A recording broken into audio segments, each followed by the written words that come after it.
Assalamualaikum warahmatullahi wabarakatuh.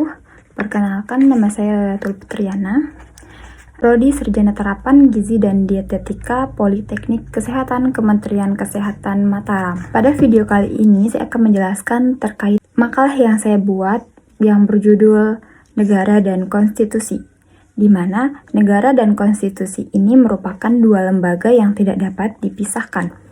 Negara dan konstitusi merupakan dui tunggal. Jika diibaratkan dengan sebuah bangunan, negara sebagai pilar-pilarnya atau tembok tidak bisa berdiri kokoh tanpa pondasi yang kuat, yaitu Konstitusi Indonesia. Nah, jadi hampir setiap negara memiliki konstitusi, terlepas dari apakah konstitusi itu sudah dilaksanakan ataupun belum. Yang jelas, konstitusi adalah perangkat negara yang perannya tak bisa dipandang rendah sebelah mata.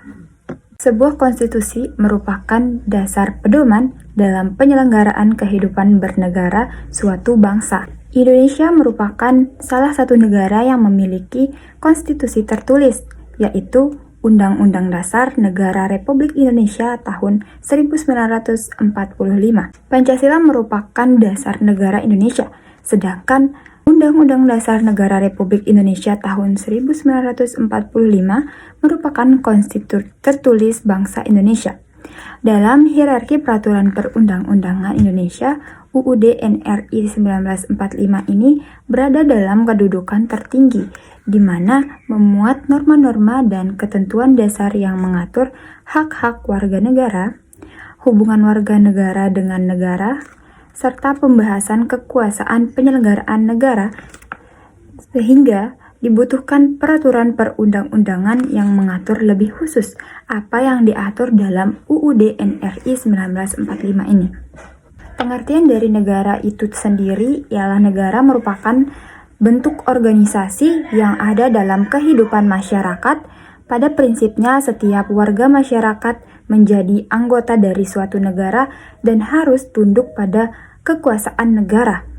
Melalui kehidupan bernegara dan pemerintah yang ada di dalamnya, masyarakat ingin mewujudkan tujuan tertentu, seperti terwujudnya ketentraman, ketertiban, dan kesejahteraan masyarakat. Adapun tujuan dan fungsi negara. Setiap negara memiliki fungsi yang berhubungan erat dengan tujuan dibentuknya negara tersebut, di mana fungsi negara dapat diartikan sebagai kegiatan negara untuk mencapai cita-cita dan harapan sesuai dengan tujuan negara agar menjadi kenyataan. Fungsi negara menurut John Locke.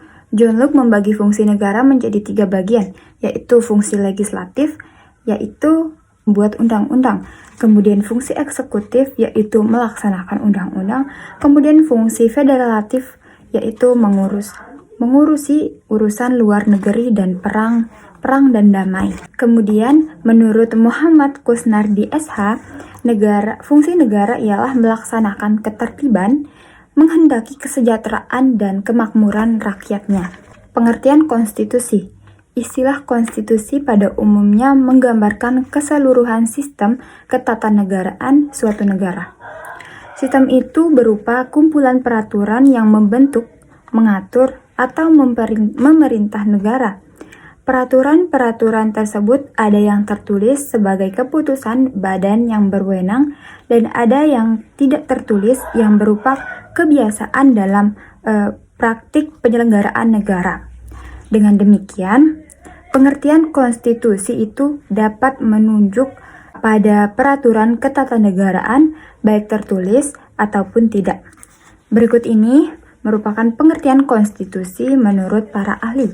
A.C. Waite menyatakan bahwa konstitusi adalah sebuah naskah yang menjelaskan rangka dan tugas pokok dari badan pemerintah suatu negara dan menentukan pokok-pokok cara kerja badan tersebut. Menurut K.C. Ware, konstitusi adalah keseluruhan sistem ketatanegaraan suatu negara yang berupa kumpulan peraturan yang membentuk dan mengatur.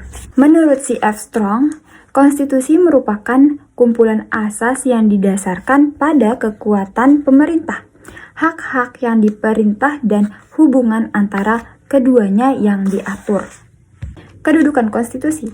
Kedudukan konstitusi dalam kehidupan ketatanegaraan pada suatu negara sangat penting karena menjadi ukuran kehidupan dalam bernegara dan berbangsa untuk mengetahui aturan-aturan pokok yang ditunjukkan kepada penyelenggara maupun masyarakat dalam ketatanegaraan. Adapun kedudukan konstitusi sebagai sumber hukum dasar, yaitu konstitusi memuat aturan pokok mengenai penyelenggaraan negara, yaitu mengenai badan atau lembaga pemerintahan dan memberikan kekuasaan serta prosedur penggunaan kekuasaan tersebut kepada badan pemerintah.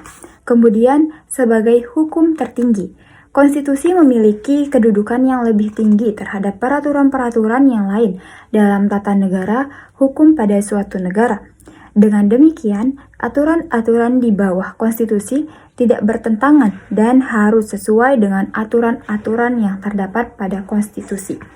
Kesimpulan dari materi yang sudah saya sampaikan tadi ialah negara adalah organisasi tertinggi di antara sekelompok masyarakat yang mempunyai cita-cita untuk bersatu, hidup dalam daerah tertentu, dan mempunyai pemerintahan yang berdaulat. Pengertian ini mengandung nilai konstitutif dari sebuah negara yang menyertakan adanya suatu unsur dalam sebuah negara, yaitu rakyat, wilayah, kedaulatan, dan pengakuan dari negara lain. Kemudian istilah konstitusi itu umumnya menggambarkan keseluruhan sistem ketatanegaraan suatu negara, di mana sistem itu berupa kumpulan peraturan yang membentuk, mengatur, atau memerintah negara. Peraturan-peraturan tersebut ada yang tertulis dan sebagian ada yang tidak tertulis. Demikian yang dapat saya sampaikan terkait makalah yang sudah saya buat ini. Kurang lebihnya saya mohon maaf. Wabillahi taufiq wal hidayah. Wassalamualaikum warahmatullahi wabarakatuh.